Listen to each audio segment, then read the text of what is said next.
Bonsoir et merci d'être au rendez-vous pour passer en revue les principales informations de ce jour.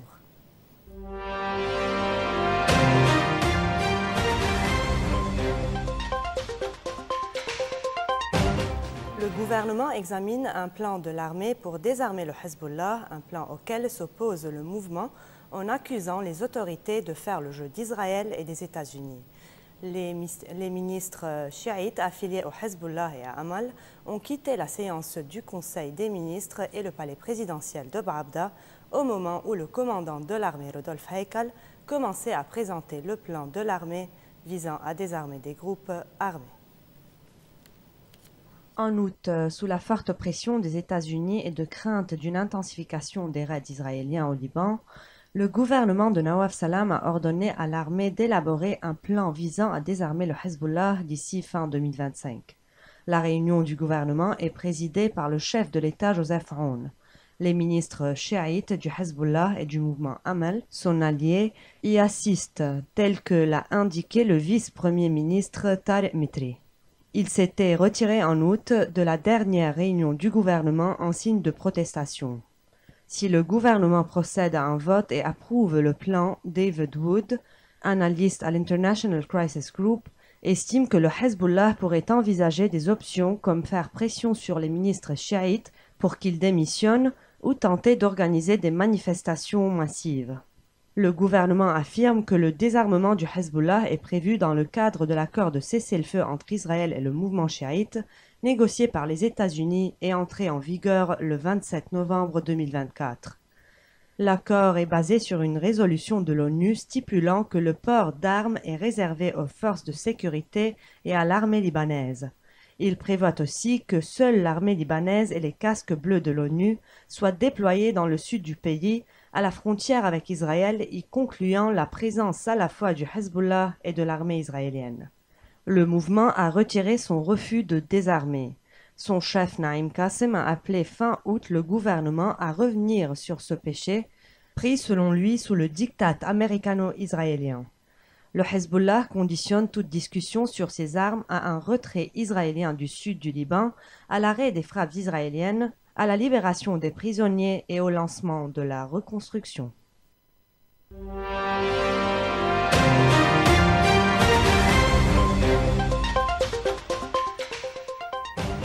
La défense civile à Gaza fait état de 19 morts dans des frappes israéliennes. L'aviation israélienne a frappé des immeubles et des tentes de personnes déplacées dans plusieurs quartiers de la ville de Gaza et de sa périphérie. La défense civile a fait état de 19 morts et au moins 10 blessés dans ces bombardements. Le porte-parole de l'armée israélienne, Efi Defrin, avait indiqué que les troupes israéliennes contrôlaient 40% de la ville de Gaza.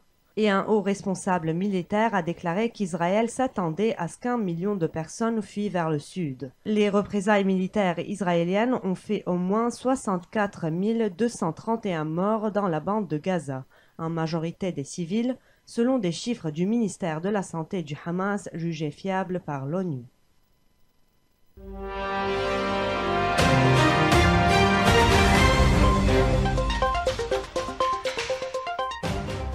Des négociations sont entreprises à Doha entre l'Union européenne et l'Iran sous la menace de sanctions.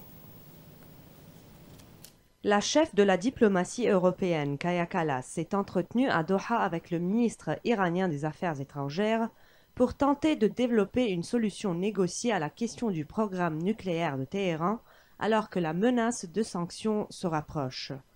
La rencontre a eu lieu alors que les puissances européennes ont laissé la semaine dernière un mois à Téhéran pour négocier sur son programme nucléaire et éviter le rétablissement de sanctions faute de mise en œuvre d'un accord conclu en 2015.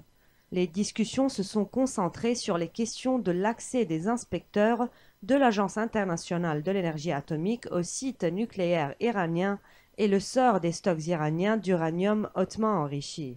Le Royaume-Uni, la France et l'Allemagne, réunis au sein du groupe dit E3, ont indiqué être prêts à abandonner les nouvelles sanctions si l'Iran répond aux préoccupations soulevées par son programme nucléaire.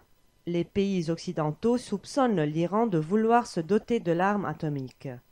Téhéran nie et défend son droit à développer un programme nucléaire civil. En Ukraine, des soldats tuent pour accumuler des points. Cela fait des semaines que Rubik, le nom de guerre d'un droniste ukrainien, traque les moindres mouvements d'un soldat russe. S'il le tue, il gagnera au moins 6 points.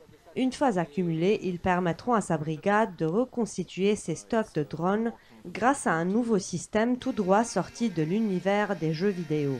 Le marché où se dépensent les points, appelé Brave One, est une initiative du ministère ukrainien de la transformation numérique. Ses créateurs l'ont surnommé le premier Amazon militaire du monde, car il permet aux brigades de choisir les armes qu'elles veulent et même de laisser des avis, comme sur le célèbre site d'achat en ligne. Ce programme 2 points, lancé en août 2024, permet depuis quelques semaines de choisir des drones dont les prix varient entre 2 et plusieurs dizaines de points, suivant les modèles. De nombreux soldats qui combattent aux côtés de Rubik sont, comme lui, issus d'une génération qui a grandi un smartphone à la main et les yeux rivés sur des jeux vidéo. Cela en fait des candidats parfaits pour le pilotage de drones qui partagent certains des codes du gaming. Brave One alimente cette compétition en public, chaque mois un classement des 10 unités ayant obtenu les meilleurs scores. Lafayette, un pilote de drone, explique avoir été extrêmement fier de voir le nom de son régiment dans le dernier classement en date. Mais cet homme de 37 ans qui travaillait dans l'informatique avant le début de la guerre comprend que ce mélange entre jeu et guerre puisse mettre mal à l'aise. Rubik, qui traquait un soldat russe, explique avoir tout entendu des détails de sa vie personnelle en surveillant les transmissions radio. Finalement, on l'a tué, dit-il. J'ai ressenti un peu de vide dans mon âme, mais Rubik assure avoir gardé à l'esprit l'enjeu de cette guerre pour son pays et les points que l'attaque fournissait à son unité. Si les gens étaient à notre place, ils comprendraient de quoi il s'agit. Notre pays est en guerre. Il ne peut y avoir aucune pitié. Au Bangladesh, le mystère centenaire du diamant Darya Aynur sera bientôt levé.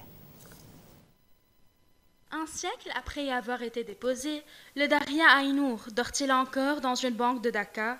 Les autorités du Bangladesh ont enfin décidé de lever le mystère qui entoure le sort de ce diamant, au cœur de nombreuses convoitises. La famille du dernier prince, ou Nawab, de l'actuelle capitale bangladaise, qui en fut le propriétaire, assure que son précieux héritage a été déposé en caution dans un offre en 1908.